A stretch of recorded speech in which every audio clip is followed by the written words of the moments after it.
Sábado 6 de julio de 2024. Tres mensajes del Evangelio de hoy, tomado del Evangelio de San Mateo, capítulo 9, versículos del 9 al 13. En aquel tiempo, vio Jesús al pasar a un hombre llamado Mateo, sentado al mostrador de los impuestos, y le dijo: «Sígueme».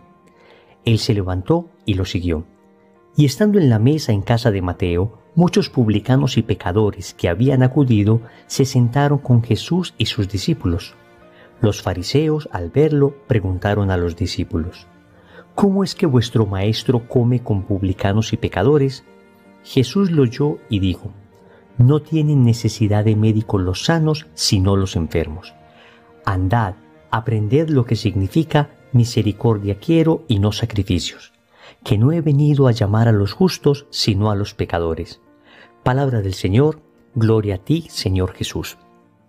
La liturgia del día de hoy nos recuerda la conversión de Mateo. Qué bella conversión y cómo nos vemos reflejados en ella. Vamos a reflexionar tres mensajes en torno a este evangelio. Primero, Jesús te llama. Segundo, ¿cuál es tu respuesta? Tercero, llamar a los pecadores a la conversión. Vamos con el primer punto. Jesús te llama. El evangelio comienza de esta manera. Vio Jesús al pasar a un hombre llamado Mateo sentado al mostrador de los impuestos y le dijo: «Sígueme». Qué cantidad de bellos detalles aparecen en este texto. Lo primero es que Jesús pasa cerca de él. Óyeme bien, Jesús te llama porque Él pasa a tu lado, porque Él está permanentemente contigo, aunque muchas veces tú te sientas solo, aunque muchas veces el pecado te haya llevado a alejarte de Jesús. Él sigue allí. Él sigue cerca. No importa qué te diga la gente, no importa cuántos te acusen diciendo que estás solo, que Dios no está contigo, que Dios no te acompaña, que tu vida de pecado se ha convertido de tal manera en un obstáculo para encontrarte con Dios, que ya nada tienes para hacer, que no tienes salvación. Nada de eso, amigos. Jesús está a tu lado. Y si te sientes pecador, entonces Jesús está todavía más cerca de ti, llamándote a la conversión. Él pasa a tu lado porque permanentemente te acompaña. Es cierto que al no vivir en estado de gracia, todavía no puede vivir en tu corazón plenamente, pero está allí, cerca de ti. El Evangelio también nos dice que Jesús ve a Mateo.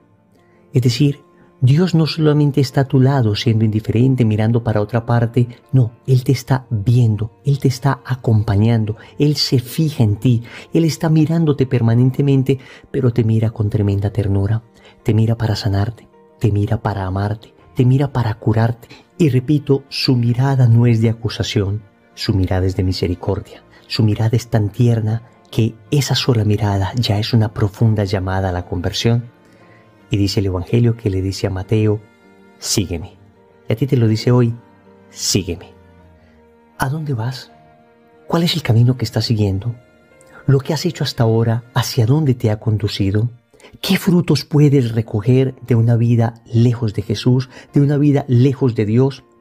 ¿Que no te das cuenta que los únicos frutos que recogemos cuando vamos de espaldas a Dios son frutos de muerte, de envidia, de ira, de soledad, de amargura?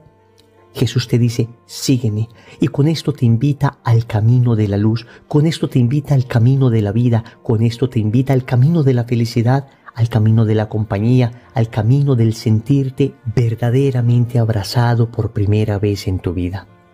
Y no importa cuán untado de fango estés, no importa el oscuro fondo al que te ha llevado la vida de pecado, Jesús está allí y te sigue llamando. Y te llama con una inmensa compasión, y te llama con una inmensa misericordia. Y atentos, esto no significa que justifique tu pecado, esto no significa que aplauda el hecho de que hayas vivido lejos de Él. Todo lo contrario, te quiere rescatar precisamente de esa oscuridad, te quiere rescatar precisamente de esa vida que te ha traído tanto dolor, tanta tristeza, tanta muerte. Porque, querida familia, el pecado no es otra cosa que la muerte. El vicio no es otra cosa que la esclavitud. El odio no es otra cosa que la oscuridad. Jesús te llama porque te ama. Segundo, ¿cuál es tu respuesta? El Evangelio nos dice que cuando Mateo escuchó esto, se levantó y lo siguió. Eso es lo que debes hacer tú, esto es lo que debo hacer yo. El Evangelio hoy me llama a levantarme. Y me levanto porque estaba postrado, y me levanto porque estaba muerto, y me levanto porque estaba caído. Pero no solo me levanto, sino que además le sigo. Es decir, me conquista de tal manera la mirada de Jesús, su palabra, sus acciones, su coherencia, su mensaje, que quiero seguirlo, quiero imitarlo, quiero ser como Él. Y Mateo además le llevó a su casa. El Evangelio nos dice que preparó un banquete en su casa. Amigos, debemos llevarnos a Jesús ya para nuestra casa. Jesús no puede ser simplemente una dimensión más de nuestra vida. Él tiene que vivir en nuestro hogar. Él tiene que ser el número uno de nuestra familia. Él tiene que ser la referencia de todas nuestras decisiones. En Él vivimos, nos movemos y existimos. Él viene a ocupar el lugar más importante de nuestra casa y todos en familia lo saben. En casa todos saben que el primer lugar lo ocupa Jesús. Por eso, Cristo está en casa toda vez que somos familia de oración. Cristo está en casa toda vez que desde la mañana hasta la noche rodeamos nuestra vida de plegarias. Al momento de sentarnos a comer, elevamos nuestra voz al cielo dando gracias por lo recibido. Cada noticia que recibimos es motivo de acción de gracias, es motivo de petición de ayuda, es motivo de relación con Cristo. Cristo está en casa porque nos esforzamos por cumplir sus mandamientos, nos esforzamos por vivir tal como Él quiere que vivamos. Cristo está en casa porque todos en familia saben que antes preferimos morir que pecar. Y dice el Evangelio que Mateo compartió esta alegría con sus amigos. Él era un publicano. Y entonces invitó a los demás publicanos, invitó a los demás pecadores para que conocieran también esto que él había experimentado. Cuando uno recibe a Jesús, entonces uno quiere dar a Jesús a otras personas. Cuando uno experimenta ese abrazo, uno quiere que todo el mundo experimente ese abrazo. Y esto es lo que hemos experimentado todos aquellos que hemos tenido un proceso de conversión. Es que no nos cabe en el corazón tanto amor.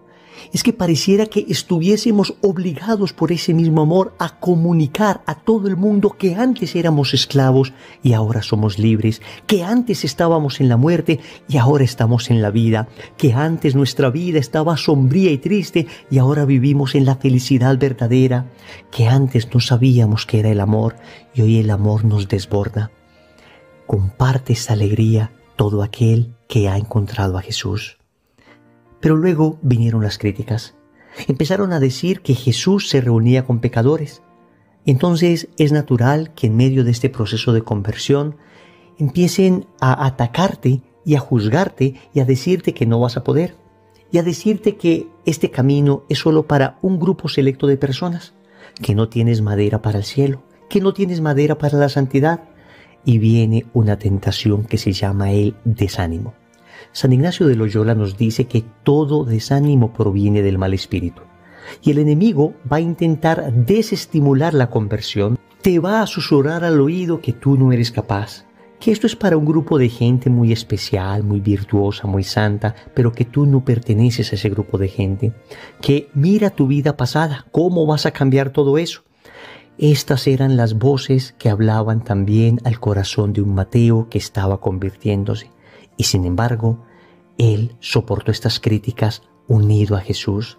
Y bastaba que Jesús siguiese ahí confiando en Él para no dejarse vencer por estas críticas. Estas acusaciones que nos recuerdan nuestra vida de pecado, estas acusaciones que nos enrostran nuestra vida de maldad antes de conocer a Cristo, son acusaciones del enemigo. Y no podemos dejar que el enemigo nos engañe. El mismo demonio, el mismo enemigo, el mismo mundo, la misma carnalidad que antes nos decía, peca, no pasa nada, todo el mundo lo hace. Ahora que queremos empezar un proceso de conversión, nos va a decir, ¿no te da vergüenza? Tú no eres digno, no perteneces a esto. Las acusaciones vendrán, pero si estás con Cristo, las superarás. Porque escúchame lo que dice el mismo Jesús en el Apocalipsis. ¿Ves? Yo hago nuevas todas las cosas. Escúchame bien, Cristo hace nuevas todas las cosas. No importa la vida que hayas vivido, no importa cuánto pecado hayas experimentado, Cristo te hace de nuevo. ¿Cuál es tu respuesta entonces? Como Mateo, ¿te levantarás y seguirás al Señor? ¿O acaso te sucederá aquello del joven rico que le dijo a Jesús que le quería seguir y que cumplía los mandamientos desde que era niño? Entonces Jesús le dijo, una cosa te falta. Ve y vende cuanto tienes y da a los pobres, y tendrás un tesoro en el cielo. Entonces ven y sígueme. Pero él, afligido por estas palabras, se fue triste, porque era dueño de muchos bienes. Tenemos a un joven que intentaba ser bueno, pero era demasiado apegado a sus bagatelas y no siguió a Jesús. Tenemos un Mateo que también era un buen corazón, pero que estaba equivocado. Escuchó la voz de Jesús y decidió dejar todas sus seguridades y seguir a Jesús. ¿Y tú, qué decides? Tercero, llamar a los pecadores a la conversión. Concluye el Señor con estas impresionantes palabras. No tienen necesidad de médicos los sanos, sino los enfermos. Que no he venido a llamar a los justos, sino a los pecadores. Vamos a ver, aquí hay que evitar dos extremos, el de la rigidez y el de la laxitud. Entonces no debemos condenar a nadie en vida para evitar caer en la rigidez.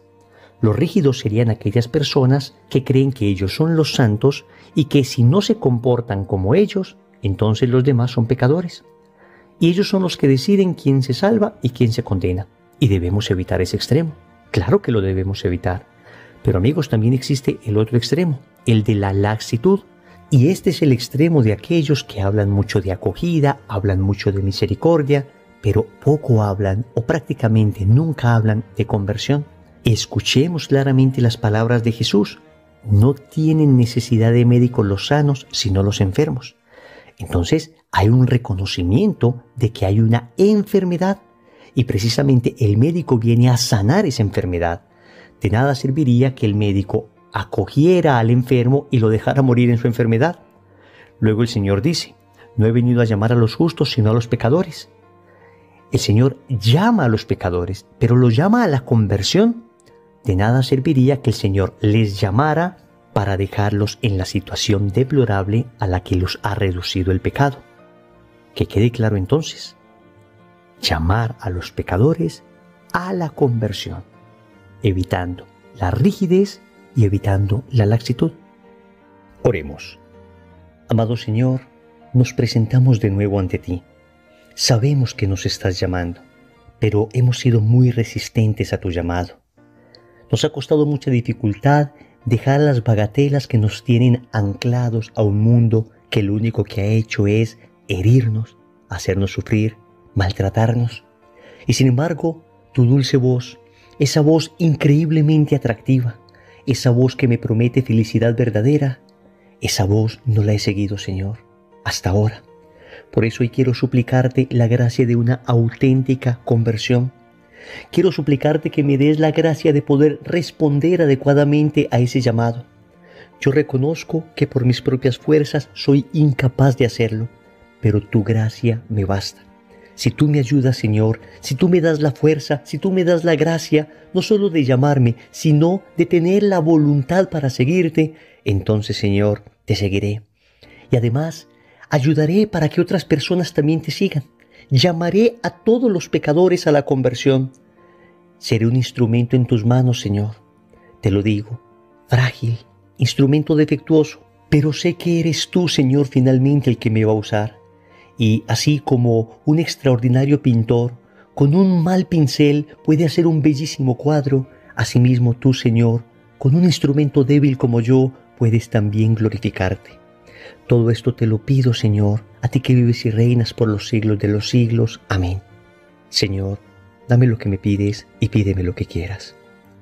Recordemos entonces. Primero, Jesús te llama. Segundo, ¿cuál es tu respuesta? Tercero, llamar a los pecadores a la conversión. Compromiso. A lo largo del día vamos a repetir esta oración. Señor, dame la gracia de seguirte. En el nombre del Padre, y del Hijo, y del Espíritu Santo. Amén.